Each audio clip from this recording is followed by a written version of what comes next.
नमस्कार भाइयों।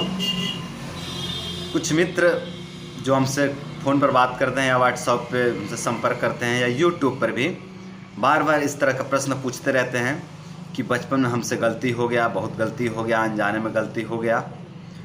अब मैं ब्रह्मचर्य कर रहा हूँ, उम्र 22 वर्ष है, कोई कहता 25 वर्ष है, कोई कहता 18 वर्ष का हूँ, कोई कहता कि 22 वर्ष का हूँ, कोई कहता कि 24 वर्ष का हूँ। इसी तरह की उम्र का कोई कहता 28 हूँ, कोई कहता कि 27 हूँ, कोई कहता 30 का हूँ।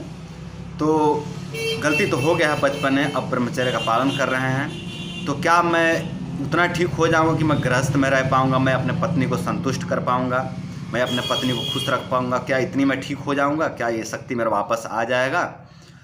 तो इस तरह का प्रश्न बार बार पूछे जाते हैं।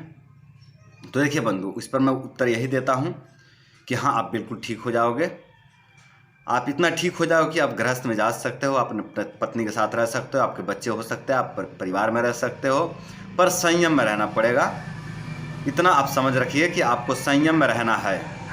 आप ज़्यादा अति नहीं कर सकते, ज़्यादा अति मैथुन नहीं कर सकते, आपको संयम में रहना पड़ेगा। और संयम सबके लिए कहा गया है, केवल आपके लिए नहीं है बंधु। ये मत समझिए कि मैं दुर्बल हो गया तो मेरे लिए संयम बताया जा रहा है, नहीं। पहलवानों के लिए भी संयम कहा गया है, जो बहुत बलवान है उनके लिए भी संयम कहा गया है, जो दुर्बल है उनके लिए भी संयम कहा गया है। वीर से खिलवाड़ किसी के लिए भी नहीं कहा गया कि वीर से आप खिलवाड़ करो। संयम सबके लिए अच्छा होता है। तो बंधु, आप ठीक हो जाओगे, आप गृहस्थ में रह सकते हो, आप बिल्कुल चिंता ना करो। हाँ, अब ये जो आप एक वर्ड का प्रयोग करते हो आप लोग कि क्या मैं अपने पत्नी को संतुष्ट कर पाऊंगा, तो ये बहुत अद्भुत शब्द है बंधु, बहुत विचित्र शब्द है। देखिए, अगर हम संतुष्टि की बात करें ना मित्र, तो संतुष्ट इस संसार में कोई नहीं है, ठीक है।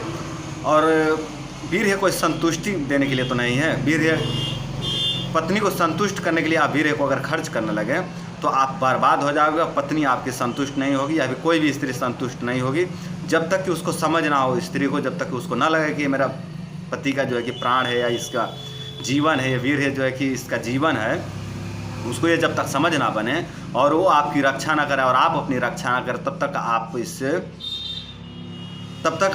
तक वो पत्नी संतुष्ट नहीं हो सकती और आप संतुष्ट नहीं हो सकते, और उसको कमी लगा ही रहेगा। और आप वीर क्षय करते रहोगे, क्षय करते करते नष्ट हो जाओगे, अंदर ही अंदर अनेकों प्रकार के रोग हो जाएंगे, पर न वो संतुष्ट होंगे और ना आप संतुष्ट होंगे। तो बंधु, वीर से पत्नी को या स्त्री को संतुष्ट नहीं किया जा सकता। स्त्री को संतुष्ट करने के लिए अपना व्यवहार होना चाहिए, अपना प्रेम होना चाहिए, और उनकी भी समझ होनी चाहिए और अपनी भी समझ होनी चाहिए, तब जाकर संतुष्टि मिलता है। संतुष्टि ज्ञान से मिलता है, भोग से नहीं मिलता है। ठीक ठीक समझ लीजिएगा, ज्ञान से मिलता है, भोग से संतुष्टि नहीं पाया जा सकता। भोग करके रोगी बनाया जा सकता है, संतुष्ट नहीं हुआ जा सकता। तो ठीक ठीक समझ लीजिए, मैं प्रवचन नहीं दे रहा हूँ, विज्ञान समझा रहा हूँ आपको। ये ऐसे प्रवचन महात्मा लोग देते हैं, पर मैं प्रवचन नहीं दे रहा हूँ, मैं आपको विज्ञान समझा रहा हूँ, शरीर की रक्षा करने की तरीका बता रहा हूँ, आपको जीवन जीने की तरीका सिखा रहा हूँ, और यही आयुर्वेद भी कहता है, वही मैं आपको बता रहा हूँ। तो बंधु, आप अपने वीर से पत्नी को संतुष्ट करने का प्रयास न करें, कोई भी बंधु इस तरह का प्रयास न करें। आप इसको समझें कि ये जीवन है मेरा, इसको आप जीवन समझ कर इसका रक्षा करें और संयम पूर्वक गृहस्थ में रहें, तो बहुत उत्तम। नहीं तो अगर आप वीर से जो है कि पत्नी को संतुष्ट करने की कोशिश करेंगे तो कुछ नहीं मिलने वाला। आप देख रहे हैं राजा भर्तृहरि की कहानी तो आप जानते ही हैं। राजा भर्तृहरि को क्या मिला? राजा होते हुए भी, शरीर बलवान होते हुए भी, एक बलवान एक राजा थे, फिर भी अपने पत्नी को संतुष्ट नहीं कर पाए। तो आप किस खेत मूल्य हो भाई? हम और आप किस खेत की मूल्य हैं? तो बंधु, वीर ऐसे पत्नी को संतुष्ट नहीं किया जा सकता, स्त्री को संतुष्ट नहीं किया जा सकता। ठीक ठीक समझ लीजिएगा बंधु।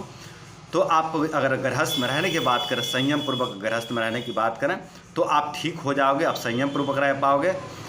थोड़ा अति भी करोगे तो आपका शरीर बता देगा कि आप गलत कर रहे हो, तो आपको सतर्क हो जाना है। बस आँख पे पट्टी बांध करके नहीं रहना है। आँख पर पट्टी बांध कर रहेंगे तो फिर अनेकों प्रकार के रोग चपेट में ले लेंगे, और जब अनेकों प्रकार के रोग हो जाएगा तो चिकित्सा करना भी लगभग असंभव हो जाता है, बहुत ज़्यादा रोग हो जाए तो इस तरह से आप अपने शरीर के साथ, अपने स्वास्थ्य के साथ खिलवाड़ नहीं करेंगे, अपने जीवन के साथ खिलवाड़ नहीं करेंगे। तो बंधु, अगर आप संयम से रहते हैं तो आप बिल्कुल ठीक हो जाओगे, और संयम से भी रहोगे गृहस्थ में तो एकदम जीवन भर स्वस्थ रहोगे, और जीवन भर जो है कि आपका गृहस्थ बहुत सुखमय चलेगा।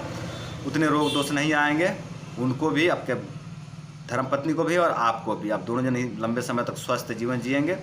तो बंधु, मैं यही कहना चाहूँगा कि आप गृहस्थ में जा सकते हो। आप जो गलती हो गई उसको लेकर के चिंतित ना हो, उसको लेकर के दुखी भयभीत चिंतित ना हो कि गलती हो गया अब क्या होगा। बिल्कुल कुछ नहीं होगा, आप ब्रह्मचर्य करिए, सब ठीक हो जाएगा। साथ में थोड़ी सहायक औषधियाँ लीजिए, जैसे कि पेट पर काम करने वाली, और जो वीर्य पर काम, जैसे त्रिफला हो गया, है ना, या फिर मुलेठी हो गया, जो पेट पर काम करती हैं, जो वीर्य पर काम करती, इस तरह की औषधियों का आप सेवन करें। बहुत बड़े बड़े औषधियों के चक्कर में ना पड़े। कुछ नहीं बंधु, आप अगर ब्रह्मचर्य में है तो बड़ी औषधियों का आपकी आवश्यकता भी नहीं, और गलती के कारण आपका डाइजेशन सिस्टम, आपका रोग प्रतिरोधक क्षमता इतना कम हुआ है कि आपके ऊपर भस्म काम नहीं करेंगे।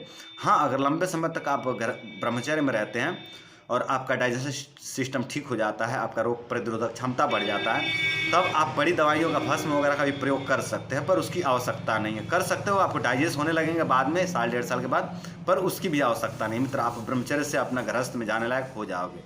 तो बंधु, आज के लिए इतना ही। नमस्कार।